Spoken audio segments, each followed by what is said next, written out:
Okay, this is my informative speech. That's person 1, person 2, person 3, and 2 dogs for good measure.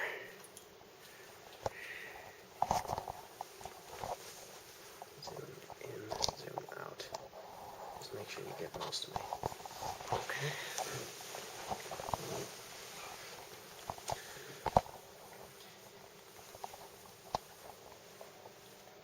We good to go? Yeah, we're good to go. According to the Merriam-Webster Dictionary, dog behavior is how a dog acts or behaves. According to Cesar Millan, who is a dog behaviorist, what he does is he rehabilitates dogs and trains people. However, neither of these definitions really tells you much about what a dog behaviorist actually does. In reality, a dog behaviorist identifies the source of a behavioral problem, implements techniques to deal with the dog behavioral problem, and then teaches those techniques to the owners so that they can deal with the behavioral problem while the dog behaviorist isn't there. As a dog behaviorist, there are 2 ways that I deal with dog behavioral issues. 1 is as a puppy before the dog develops behavioral issues. 2 is once the dog is older and already has existing dog behavioral issues. Thomas Bertram Lance, who was Jimmy Carter's director of the Office of Management and Budget in his administration, is famous for saying, "If it ain't broke, don't fix it."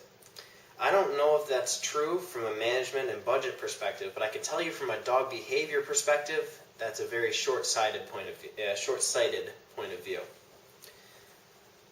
Dog behavior with puppies is like a vaccine. It prevents dog behavioral issues from becoming a problem in the future.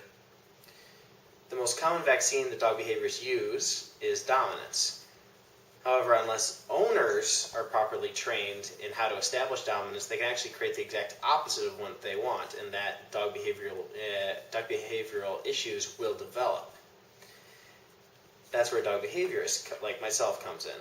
I use what I call dominance drills to first establish dominance over the puppy and start to teach the puppy that humans are in charge. Then I bring the owners in and teach them how to do the dominance drills so that they can do them while I'm not present. Geoffrey Chaucer is famous for inventing the phrase, "It's better late than never." When it comes to dog behavior, I can tell you that there is no dog behavioral issue that is impossible to fix if the owners are willing to implement the proper techniques and are willing to have the proper amount of patience to deal with the dog behavioral issue. There are 2 ways that I deal with dog behavioral issues. One is I go to the owner's house, first working without the owner in the room, just with me and the dog, and implementing techniques that will get rid of that dog's particular dog behavioral issue. Then, after the dog starts to get the premise of the techniques, I bring in the owners and teach them the techniques so that they can use them when I'm not there. Then I see the owners and the dog at regular intervals, shorter or longer, depending on the severity of the issue, to fix the problem until it's completely gone. The second kind I do is only in the most severe cases where the dog behavioral issue is impossible to cure in the home. And that is to remove the dog from the home and work with that, and have the dog move in with me and work with the dog pretty much 24/7 on its behavioral issues. This drastically increases the rehabilitation process. But after the dog has overcome its dog behavioral issues in my home, I bring it back to the home of the owner, and then I work with the owner and the dog in their own home until the dog behavioral issue is completely gone. After that, all I have to do is have a checkup every once in a while just to make sure the dog's not slipping back into its old ways.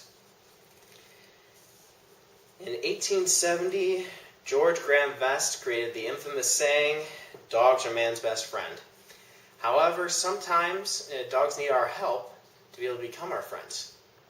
That's where dog behaviorists come in. If you remember nothing else from this presentation, Remember that there are two ways to deal with dog behavioral issues. One is as a puppy before the dog behavioral issues begin, and two is when they're older and they already have the dog behavioral issues.